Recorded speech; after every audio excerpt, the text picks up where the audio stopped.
Bonsoir à tous, bienvenue à ce flash d'information. Nous commençons tout de suite par le palais présidentiel où le chef de l'État, Alassane Ouattara, a reçu 5 nouveaux ambassadeurs accrédités en Côte d'Ivoire.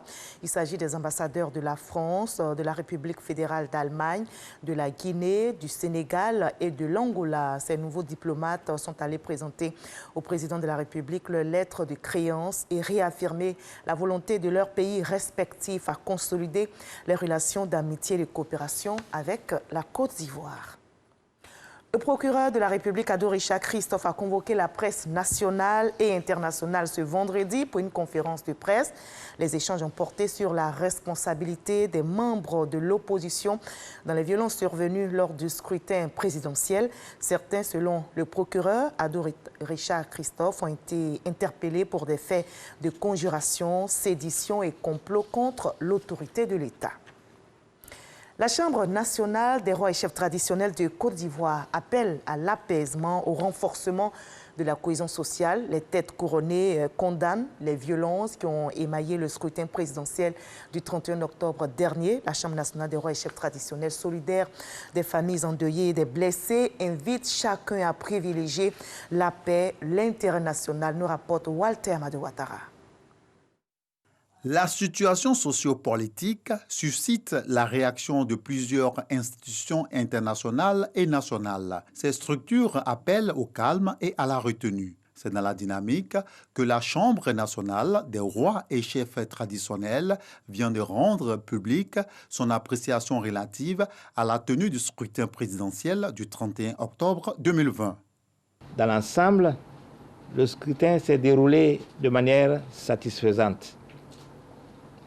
Malheureusement, ce scrutin fut émaillé dans certaines zones d'actes de violence ayant engendré des morts, des blessés, de nombreuses destructions de biens et des actes d'empêchement de l'exercice du droit de vote.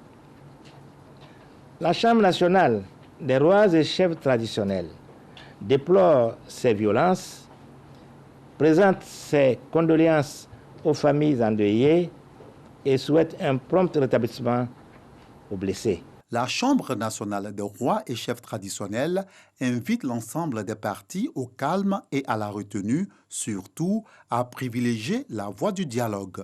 Elle exhorte toutes les communautés au dialogue et au vivre ensemble, car au-delà de nos différences, nous sommes toutes et tous filles et fils de la Côte d'Ivoire. La Chambre nationale des rois et chefs traditionnels note d'une part que son Excellence, Monsieur le Président de la République, a déclaré qu'il demeure ouvert au dialogue et observe d'autre part que tout le monde consent à dire que l'état de droit doit prévaloir. Aussi est-elle heureuse de lancer un message à tous. Respectons l'ordre constitutionnel et inscrivons-nous dans un dialogue inclusif. Consentons l'effort de dépasser nos intérêts individuels pour nous mobiliser et regarder dans la même direction qui est celle du développement multiforme de notre pays dans la paix. Pour la paix en Côte d'Ivoire, les rois et chefs traditionnels ont pris l'engagement de contribuer à la consolidation de la cohésion sociale. Pour les nouvelles à l'étranger, l'ancien gouverneur du Katanga, Moïse Katumbi, est de retour à Kinshasa après 5 ans d'absence dans la capitale congolaise.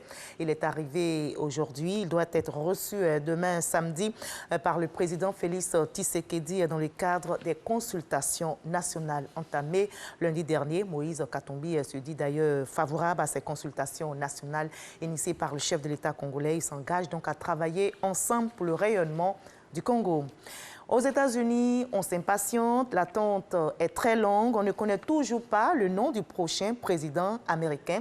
Joe Biden a cependant pris un net avantage avec 264 grands électeurs contre 214 pour Donald Trump. Au fur et à mesure du décompte des voix, Joe Biden a pris de l'avance ces dernières heures en prenant la tête de 2 États clés, la Pennsylvanie qui compte 20 grands électeurs et la Géorgie 16 grands électeurs. S'il remporte donc la Pennsylvanie, il deviendra le 46e président des États-Unis.